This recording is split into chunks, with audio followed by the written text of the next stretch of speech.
Pada zaman dahulu, hiduplah sebuah keluarga yang sangat bahagia, terdiri dari seorang ibu yang cantik dan baik hati, seorang ayah yang bekerja sebagai pedagang, dan seorang putri yang bernama Bawang Putih.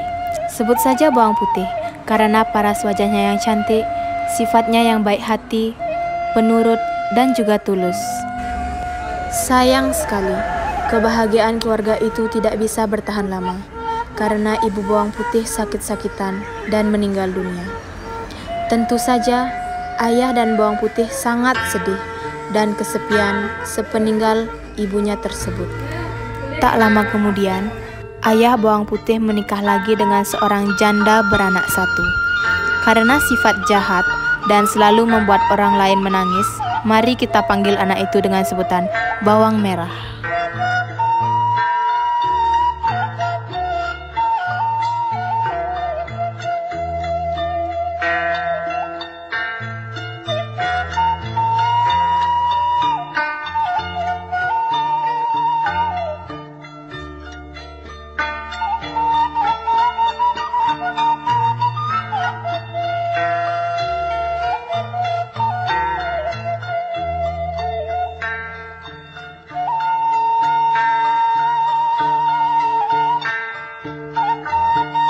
Sungguh malang nasib Bawang Putih, karena tak lama kemudian ayahnya pun meninggal dunia.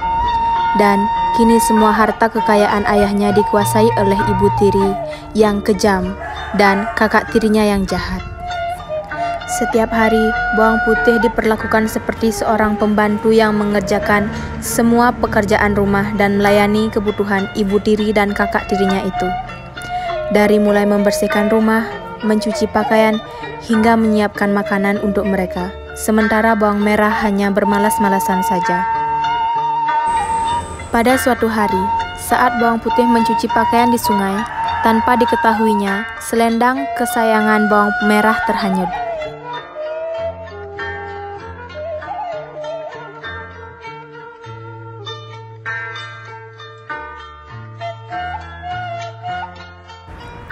Sesampainya di rumah, Bawang Merah sangat marah karena tidak bisa menemukan selendang kesayangannya itu.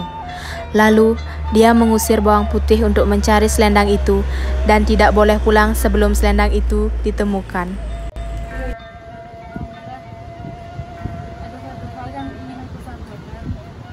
Apa?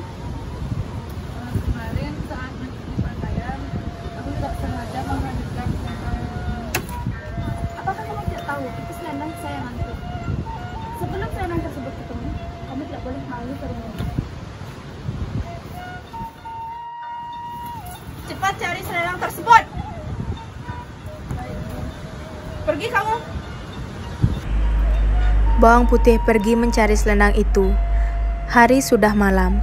Dia masih belum juga menemukan selendang itu, dan dari kejauhan dia melihat sebuah gubuk kecil di dalam hutan yang ternyata dihuni oleh seorang nenek yang baik hati. Permisi, Nek. Iya, ada apa? Bolehkah saya menumpang istirahat di sini? Ada apa ya? Karena saya sedang mencari selendang saudara saya yang hanyut di sungai. Oh, silakan masuk dulu.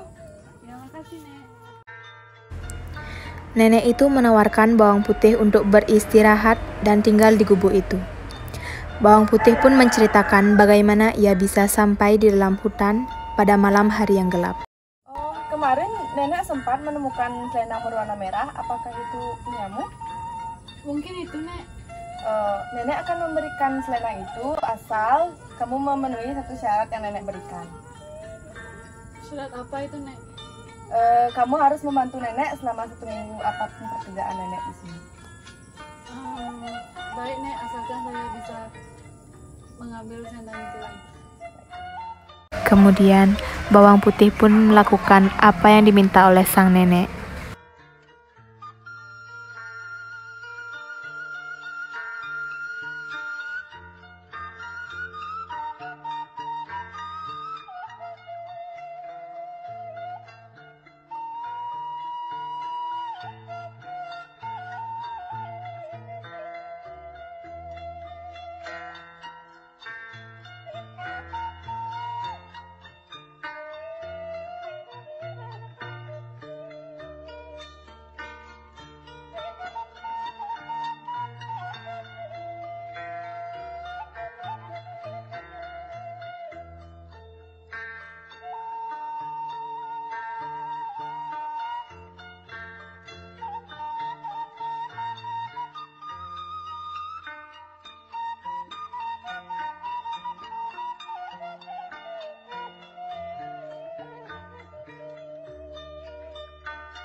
1 minggu pun telah berlalu dan tibalah waktu berpisah dengan sang nenek. Karena bawang putih sangatlah rajin membantu pekerjaan nenek, maka nenek itu mengembalikan selendang yang dicarinya, juga menambahkan sebuah hadiah. Nenek itu memberikan 2 buah labu, yang satu berukuran besar dan yang satu labu berukuran kecil. Sudah 1 minggu kamu di sini untuk membantu nenek. Sekarang nenek akan menepati janji nenek untuk mengembalikan selendang ini yang kamu cari. Terima kasih banyak, Nek. Tunggu sebentar, nenek punya hadiah untuk kamu. Dengan alasan takut tidak bisa membawa labu yang besar, maka bawang putih membawa pulang labu yang kecil. Sambil tidak lupa ia mengucapkan terima kasih kepada sang nenek. Saya pilih yang ini saja, Nek. Kenapa kamu memilih yang kecil? Kenapa kamu tidak mengambil yang besar? Karena saya takut tidak bisa membawanya pulang.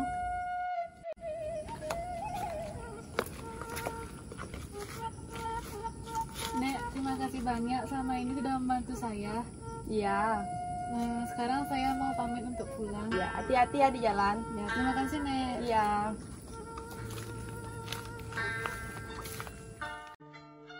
Dan bawang putih pun melanjutkan perjalanan pulang ke rumahnya.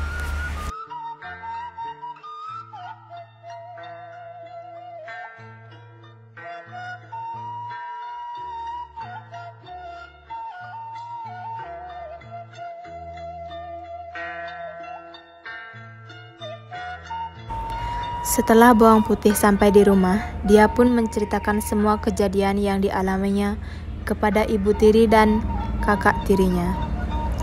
Sambil membelah labu yang diberikan oleh nenek yang baik hati itu, betapa terkejutnya mereka ketika ternyata adalah labu ajaib yang isinya emas dan permata.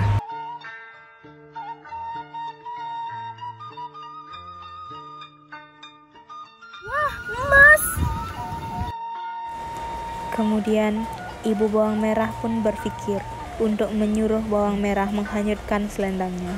Bawang merah, pergilah kamu ke sungai, hanyutkan selendangmu, lalu menginaplah ke rumah nenek itu. Selagi menunggu bawang merah pulang ke rumah, ibu bawang merah menikmati dan bersenang-senang dengan harta yang didapat oleh bawang putih. Singkat cerita, bawang merah sampai di hutan dan menginap di rumah nenek tersebut. Selama 1 minggu, kerjanya hanya bermalas-malasan saja. Saat hendak pulang, sang nenek memberikan 2 pilihan labu, yang satu berukuran besar dan yang satu berukuran kecil. Tentu saja, bawang merah memilih labu yang besar dengan harapan emas dan permata yang akan dia dapat lebih banyak lagi.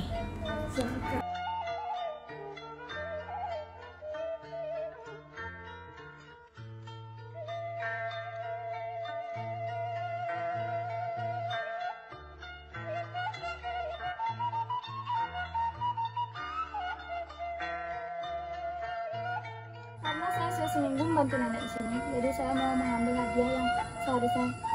Ini hadiah untuk kamu karena sudah membantu saya selama seminggu di sini. Silakan pilih salah satu dari. Saya pilih yang ini. Lalu, bawang merah pulang dengan gembira tanpa mengucapkan terima kasih. Setelah tiba di rumah, bawang merah memanggil ibunya untuk membelah labu ajaib itu. Karena sifat mereka serakah dan tidak ingin berbagi dengan bawang putih, mereka menyuruh bawang putih pergi ke pasar.